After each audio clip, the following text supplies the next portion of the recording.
የቀደሰ ሰው የአምላክን ቅዱስ ስጋና ክቡር ደሙን ስለነካ ስጋና ደሙ የሚረክስ እንዳይመስላችሁ አባቶቻችን ይሄን በፀሐይ ምሳሌ ይሰጣሉ በምን በፀሐይ ለምሳሌ ፀሐይ ሰማይ ላይ ናት ያለችው ንጹህ ናት አይደለችም ጥሩ ፀሐይዋ የምታበራው ንጹህ ነገር ላይ ነው ወይስ ቆሻሻውም ነገር ላይ ነው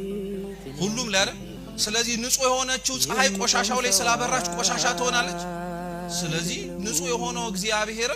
ቆሻሻ የሆኑ በኃጢአት ያደፉ ሰዎች ላይ ክብሩን ስለገለጠ እግዚአብሔር ይረክሳል ማለት አይደለም ቅዱስ ስጋውና ክቡር ደሙ ክብሩ ዝቅ ይላል ማለት አይደለም እንዳትሞኙ ክርስቲያኖች ቀላል የማይባል ሰው ቅዱስ ስጋውን ክቡር ደሙን የማይቀበለው የሆነ ሰው የሆነ ጥፋት ሲያጠፋይና በሱ እጅማ አልቆርብም ይላል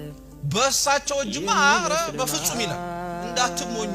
ሰይጣን ሳያስቆርባችሁ ሌላ ጽድቅ የሰራችሁ መስሏችሁ ቢያሰነብታችሁ ስለሌሎች ጽድቆቻችሁ የምትመሰገኑ እንዳይመስላችሁ ራሱ ሥርዓተ ቅዳሴያችን ትርጉም ላይ አለ ልክ ቅዱስ ስጋውን ክቡር ደሙን ከመቀበላችን በፊት ካህኑ ምን ብሎ ይናገራል ቅድሳት ለቅዱሳን ይላል እስቲ ቅድሳት በሉ እንጂ ለቅዱሳን አዎ የተቀደሰው የአምላክ ስጋና ደም ቅዱሳን ለሆኑ ሰዎች ነው መሰጠት የሚያስፈልገው ብሎ ያውጃል የዚህን ጊዜ ላይ ትርጓሜያችን የቅዳሴው ምን ብሎ ያትታል መሰላችሁ አንድ ባህታዊ ነበር ይላል 40 ዓመት ሙሉ ንጽ ጠብቆ ከሰው ሳይገናኝ እየጾመ እየጸለየ እየሰገደ እየመጸወተ ይኖር ነበር ምንም አይነት ጽድቅ አልጎደለበት የእግዚአብሔር መልአክ ታዲያ ከ40 ዓመት በኋላ ተገለጠለትና ጾም ስግደት ምጽዋት ሁሉም ጥሩ ነው ካልቆረብክ ግን ዋጋ የለህም አይገርማችሁ አሁን ቀላል የማይባል ሰው እኮ ስለ ጾመ ስለ ጸለየ ስለ ሰገደ ስለ መጸወተ ሁሉም በቂ ይመስላል እያሞኘን ነው ሰይጣን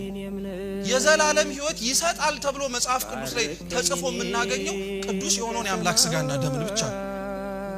40 ዓመት ቆየ ከዛ በኋላ የዛች ቅጽበት ላይ ሲናገረው በቃ እሺ ቅዳሴውን ላስቀድስ ልቁረብ ብሎ ቤተ መቅደስ መጣ አሁን ያላችኋት ቅድሳት ለቅዱሳን የሚባለው ክፍል ላይ ሲደርስ ሲሰማው ምን አለ መሰላችሁ እኔ እንዴት በቅቼ እኔ እንዴት ነቅቼ እንዴት ለአምላክ ስጋና ደም ታማኝ ሆኜ እቀበላለሁ ብሎ ሄደ እዚች ጋር ያዙልኝ በጣም ብዙ ሰው የማይቆርብበት ምክንያት ይሄ ይመስላችሁ ለምንድን የማትቆርበው ተብሎ ስታይ አይ እኔ ብቁ አይደለም የምትቆርቡት እኮ ብቁ ለመሆን ነው እንጂ በቅታችሁ አይደለም እኮ የምትቆርቡት ክርስቲያኖች አይደለም በፍጹም እየታለልን እኮ ስለሆነ ነው 40 ዓመት ሙሉ የሰማው ይሄ ባህታዊ እቺን ነገር ሲሰማ ተመልሶ ወደ ገዳሙ ወይም ወደ በአቱ ተመልሶ ገባ ስንት ዓመት እንደቆየ ታውቃላችሁ ተደጋሚ 40 ዓመት ቆየ በድምሩ ስንት ዓመት ማለት ነው